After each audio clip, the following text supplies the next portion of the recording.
Okay, so if you're done with the shtick and you just wanted a recommendation, yeah, it's a great game. 8 out of 10. Really good platformer. Great throwback to 3D platformers while carving out its own identity. A lot of variation in the level design. I was a mistake of a human being. What's going on here? So, my therapist always tells me, Nate, you need to express yourself more. Or Nate, you need a healthy outlook on life. Or Nate, how did you get into my apartment? Or Nate, I'm not a fucking therapist, you dog-eating lunatic. Get away from me. That might actually be too dark for my channel. I don't know if I can start the video that way. But most importantly, Nate, you don't show enough appreciation for the ways in which indie games can convey their stories and goals in a very concise way that doesn't disrupt the flow of the game. Which is probably one of my biggest pet peeves with AAA gaming, but only one of them. A Hat in Time begins with a big-ass spaceship. You see, you walk into the living quarters of said ship where your avatar touches a thing and reveals she has 40/40s of one of those. And it's labeled as fuel. If you're a CinemaSins fan, I think I'm about to give you a heart attack when I say those are historically associated with space travel. A map then comes up that shows that we're on the way home. Oh hey, I live there. So obviously those things are important. It's pretty freaking simple plotting that's given no more time than it needs to establish itself. So when this sister fucking humanoid version of the ugly bastard tag says that you need to pay a toll or whatever, I didn't actually play the game, he breaks your window and you lose all your things, that's like, boom, stage set. We have a game. Again, it's a very concise way of presenting the importance of this game's collectibles in relation to our main character. They don't have to all be Mass Effect. It's a pop culture reference, fucking laugh! Sometimes you just need 2 words to sum it all up, and those words are, I'm... So we look for our first thing in the town of Mafia Town, in which we encounter and pursue yet another kiddo named Mustache Girl. Let's get her. That's okay, take your time, sweetie. This is where I seriously need to give some much due credit to the voice actress Afia Yu. I think that's how you pronounce it. Even with sparse lines, she squeezes so much life out of the character with something as simple as counting.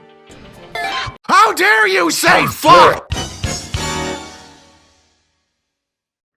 And we have dropouts, and I'm not talking about the badass college ones, I'm talking about Audacity is a terrible app that I need to stop using. A hit excels in the way it teaches its players mechanics.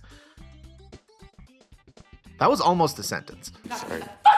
Keeping up with the established pace, you'll learn the lion's share of this game's mechanics through the context of this brief chase scene. Now let's talk about controls, because they're good.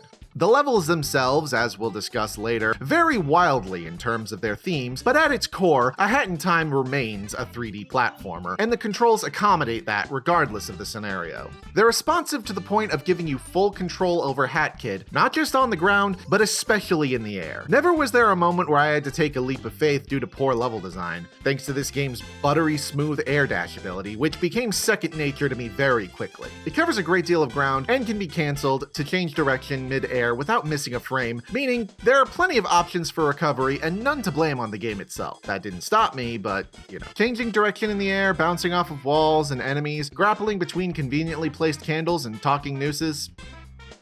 What the fuck? All of it feels so intuitive to how a platformer should be designed, but up to 11. And that is a big frickin' number. They can tell us put entire walls in front of you and it feels fair. This is good effing fucking game design. There even comes a point where maybe they give you a bit too much control, as I remember times when I bypassed entire sets of obstacles because, quite frankly, I'm just gonna say what we're all afraid to. Hat Kid can solo Goku. On the plus side, that means a hit can introduce stage gimmicks that never feel unfair, such as the bell mechanic that briefly makes transparent platforms traversable.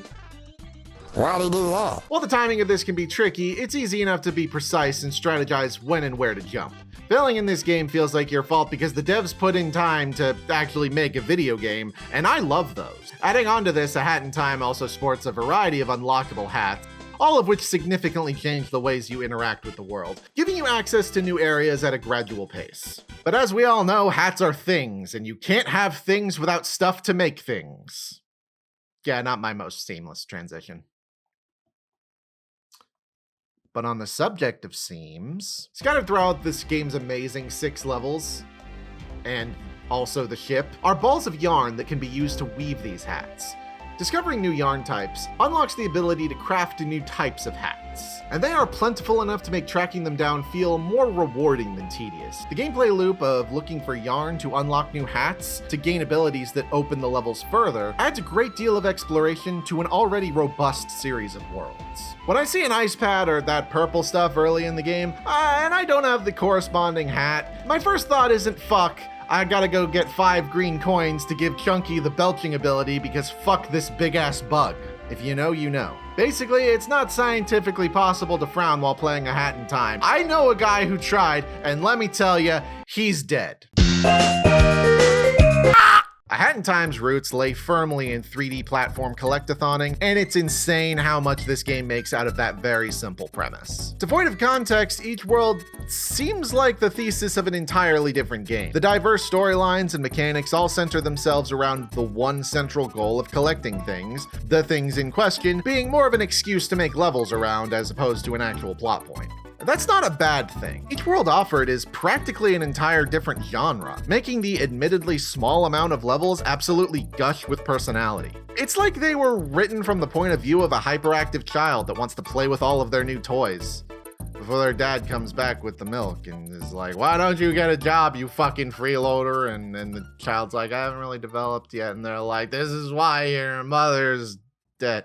There really wasn't a joke there, that's just awful. If leading a deadly parade and solving a murder to assist 2 big shot directors' cock measuring contest gets boring, you can sell your soul to a ghost for another contract and go through an unironically terrifying mansion level that tells its own story through atmosphere and context clues as a nod to resident motherfucking evil. Oh, is that getting boring, you fucking troglodyte, you parasite of a human being? Well, here's a level that is an entire ass open world with branching paths to different areas you can visit in any order you want. That's just a small part of this entire game. Why do we even hold the Game Awards at this point? No one's fucking watching that shit. This game is a textbook example of something that absolutely should not work. In the wrong hands, these contradictory elements working at the same time could make a game, or any other form of media, feel scatterbrained and unfocused. But it works because every idea this game presents is still wrapped around the 3D platforming genre, and as a result, while things are few in comparison to your those, each one is able to stand out without overwhelming players with new shit at every corner. It's not about the destination. It's about Super Toilet. And killing Super Toilet.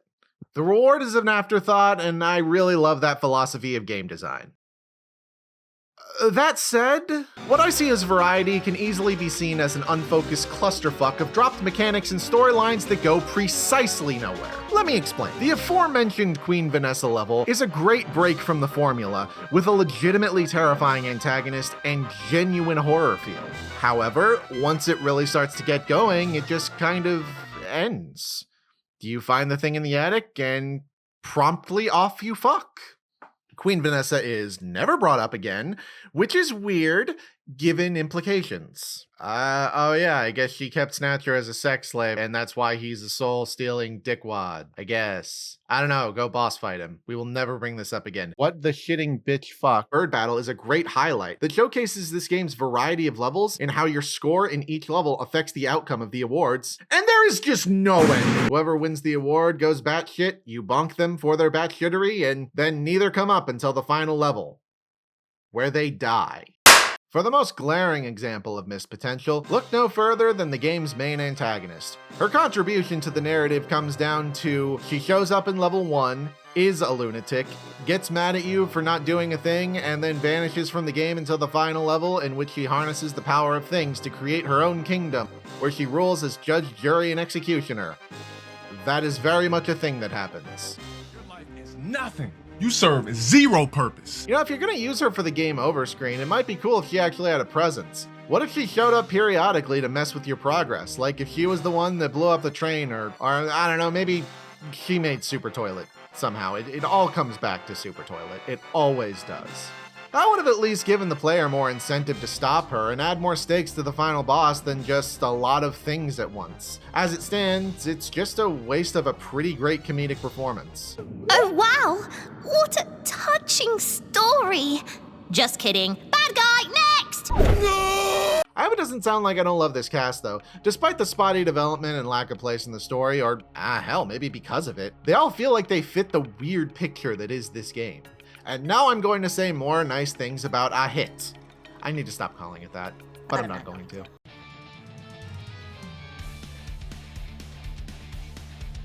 The boss fights are simplistic fire. The few that are in this game showcase a great variety of unique attacks and recognizable patterns that respect your intelligence while also being fair in design. Despite the player only having 2 moves, they work due to the snappy and satisfying sound effects when you finally bypass their patterns and lay the punishment on this demonic fuckboy. Yeah, I turned you blue. You're my contractually obligated bitch now. That might be in poor taste considering. Seriously, Super Toilet. What the shitting bitch? The bosses in this game are so good, I was actually disappointed that the climax of Alpine Skyline decided to forego any kind of final battle in favor of asking the age-old question. All of this leads us to the final level. Despite the lack of personal stakes, I appreciate the ways in which this game's climactic level call upon previous mechanics and characters. It all flowed together naturally to make a cohesive experience that didn't feel like a retread. Just a showcase of how zany this game was to make sure you miss it after the credits roll. And despite my issues with MG as a character, I also appreciate that the final boss was anime as fuck. We have laser beams, the power of friendship, a weird trippy ass pocket dimension to do battle in, 11th hour invincibility. You have to attempt to hate this. Oh look, the boss actually utilizes the timepiece in a small way to attack you. Refreshing to see them actually used as something other than a collectible. I'm not trying to be harsh, but it's kind of weird that you don't travel through time in a game called A Hat in Time. Actually do space travel. So it's more of a hat in space. Is this thing on? Kamehameha, Spirit Rasen, Troika, and Login. The end. There are plenty of nits to pick with A Hat in Time. The underdeveloped villain, occasionally undercooked obstacles, lack of narrative payoff, the ending.